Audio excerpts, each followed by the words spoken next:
Hello प्यारे बच्चों, स्वागत है आप सभी का आपके अपने प्यारे से YouTube चैनल। तो आज मैं इस वीडियो में भौतिक विज्ञान के 7 मोस्ट इम्पोर्टेंट क्वेश्चन का रिवीजन कराने वाला हूं। यदि आपने अभी तक कुछ नहीं पढ़ा तो इन क्वेश्चन को यदि आपने कर लिया तो यकीन मानिए आप टॉप कर जाएंगे। जी हाँ, आपने बिल्कुल सही ना, आप बिल्कुल टॉप करके ही जाएंगे। बस आपको दो कंडीशन याद रखनी होंगी। पहली कंडीशन, आपको सबसे पहले इस वीडियो को कंप्लीट देखना होगा। नंबर दो, आपने अभी तक इंस्टाग्राम, फेसबुक, व्हाट्सएप जितना भी फालतू ऐप चलाते हैं इन सबको क्या करिएगा, डिलीट कर दीजिएगा, क्योंकि ये बहुत ही नुकसान दे रहे हैं इस वक्त एग्जाम के टाइम पर। यदि आप इसके आदी है तो प्लीज छोड़िएगा और मेरे द्वारा जो क्वेश्चन दे रहा हूं उनको रिवीजन करना शुरू कीजिएगा। तो चलिए शुरुआत करते हैं क्वेश्चन की। तो क्वेश्चन नंबर पहला है इसमें किरचॉफ का नियम।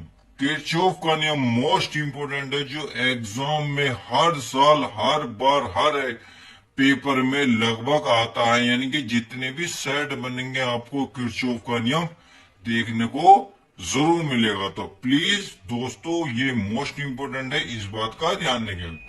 इस क्वेश्चन को पढ़ लेते हैं। लिखा है किरचॉफ का नियम क्या है, इसको पढ़ लेते हो। तो आंसर है किरचॉफ का प्रथम नियम। ये किरचॉफ का प्रथम नियम है, किसी परिपथ में किसी संधि पर मिलने क्या है मिलने वाली धाराओं का बीजगणितीय योग शून्य होता है।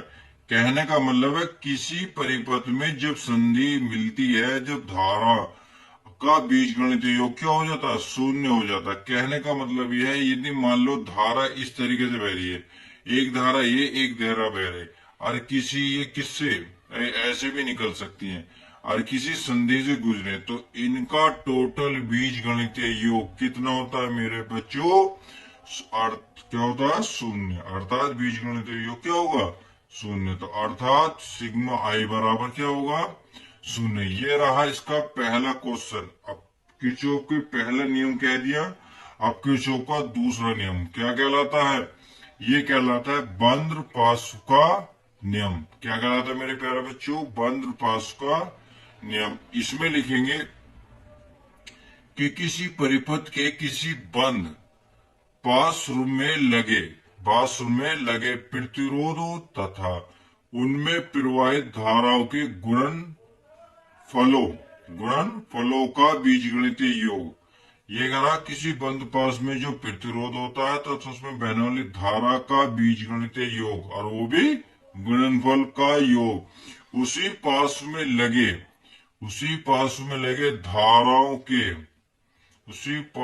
लगे विद्युत वाहक बलों के बीजगणित योग के बराबर होता है। अर्थात सिग्मा आई आर बराबर होगा सिग्मा आई। क्या होगा, सिग्मा आई आर होगा सिग्मा आर के।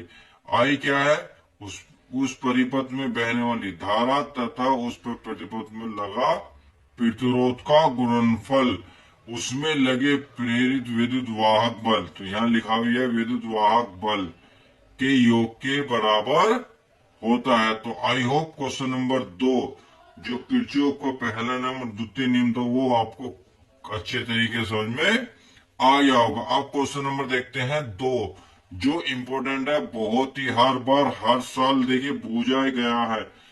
हर एक क्वेश्चन इंपॉर्टेंट है, तो प्लीज इस बात का ध्यान रखें। कभी आप लापरवाही करें, लापरवाही बिल्कुल नहीं चलेगी। आज से पहले जितनी आपने लापरवाही करनी थी वो कर चुके। अब क्वेश्चन देखते हैं।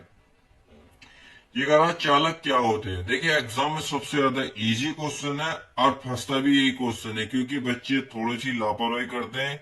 अब ऐसा नहीं करना। तो पहला ही क्वेश्चन है, ये चालक क्या होते हैं। तो इसका आंसर है वे पदार्थ जिनमें विद्युत क्षेत्र पर आवेश प्रवाह आसानी से हो जाता है, चालक कहलाते हैं। जैसे लोहा और क्या मेरे दोस्तों, चांदी। तो समझो वे पदार्थ जिनमें विद्युत क्षेत्र लगाने पर, यानी कि एक विद्युत क्षेत्र में लगाने पर आवेश प्रवाह आसानी से हो जाता है। यदि कोई चालक छड़ किसी क्षेत्र में रख दे और उस पे हम विद्युत क्षेत्र प्रवाहित कर दें तो यानी कि उसमें आवेश क्या होंगे, बहने शुरू हो जाएंगे। तो समझ में आ गया। अब क्वेश्चन नंबर देखते हैं 3, जो मोस्ट इंपोर्टेंट है एग्जाम के पॉइंट ऑफ व्यू से। देखिए ये तो लगभग हर बार हर साल ही आता है, कुछ सन ऐसा नहीं बचा जिसे मैंने पेपर सेट में ना देखा हो। तो प्लीज इस बात का ध्यान रखें। चलिए पढ़ लेते हैं। ये दिक्पात कोण क्या होता है, यानी कि दिक्पात का कोण होता क्या है उसको समझना है। ये लिखा हुआ है किसी स्थान पर चुंबकीय यामोत्तर व भौगोलिक यामोत्तर, क्या लिखा है, चुंबकीय यामोत्तर व भौगोलिक यामोत्तर के बीच न्यून कोण को उस स्थान का दिक्पात कोण कहते हैं। तो समझ में आया, किसी स्थान पर चुंबकीय यामोत्तर तथा भौगोलिक यामोत्तर के बीच न्यून कोण को उस स्थान का दिक्पात कोण कहते हैं। देखिए एक पॉइंट नोट करके लिखूंगा मैं कि दिक्पात कोण क्या होता है। प्रत्येक यानी कि अलग अलग स्थानों पर अलग अलग इसकी वैल्यू होती है। जैसा कि मैं अगर यहाँ आप देख रहे हो स्टूडियो में इसकी मैं वीडियो बना रहा हूं तो इसका यहाँ दिक्पात अलग कोण अलग होगा। जहां आप इस वीडियो को देख रहे हैं जिस कंडीशन में भी, तो उसका दिक्पात कोण अलग होगा। तो समझ गए, अर्थात प्रत्येक स्थान पर दिक्पात कोण का मान अलग अलग होता है। इसलिए मैंने नोट करके लिखवाया कि इसका मान भिन्न भिन्न स्थानों पर भिन्न भिन्न होता है। तो इस नोटेड पॉइंट को दिमाग में रखिएगा एग्जाम के टाइम तक, क्योंकि बहुत बच्चे इस का क्वेश्चन क्या करते हैं, गलत कर देते हैं। क्योंकि वो क्वेश्चन में ज्यादातर यही पूछता है कि बताइए दिक्पात का मान प्रत्येक स्थान पर क्या होता है। तो बच्चे करते हैं जी ये और वो या इधर उधर की लगा देते हैं, जबकि ऐसा कुछ नहीं होता। प्रत्येक स्थान पर दिक्पात का मान अलग अलग होता है। अब क्वेश्चन नंबर देखते हैं 4, ये चुंबकीय क्षेत्र की परिभाषा क्या है। ठीक है, मोस्ट इंपोर्टेंट, चुंबकीय क्षेत्र की परिभाषा क्या है। तो इसमें क्वेश्चन लिखा है किसी भी चुंबक के चारों ओर का वह क्षेत्र जहां तक चुंबकीय वस्तु, यानी कि किसी भी चुंबक के चारों ओर का वह क्षेत्र जहां तक चुंबकीय वस्तु। अब चुंबकीय वस्तु का मतलब जो वस्तु चुंबक को अपनी ओर आकर्षित करती है, जैसे लोहा, कोबाल्ट को चुंबक अपनी ओर, क्या अपनी ओर आकर्षित कर ले, चुंबकीय क्षेत्र कहलाता है। कहने का मतलब यह है कि किसी चुंबक के चारों ओर का वह क्षेत्र जहां पर, भाई जैसे क्षेत्र है, अगर इसके अंदर हम लोहा रख दें, अचुंबक क्षेत्र है, तो यह अपने क्षेत्र के भीतर उपस्थित सबके सारा जो चुंबकीय क्षेत्र वस्तु है उसको सबको क्या कर लेती है, अपनी ओर आकर्षित कर लेती है। तो आई होप समझ गए होंगे कि चुंबकीय क्षेत्र क्या होता है।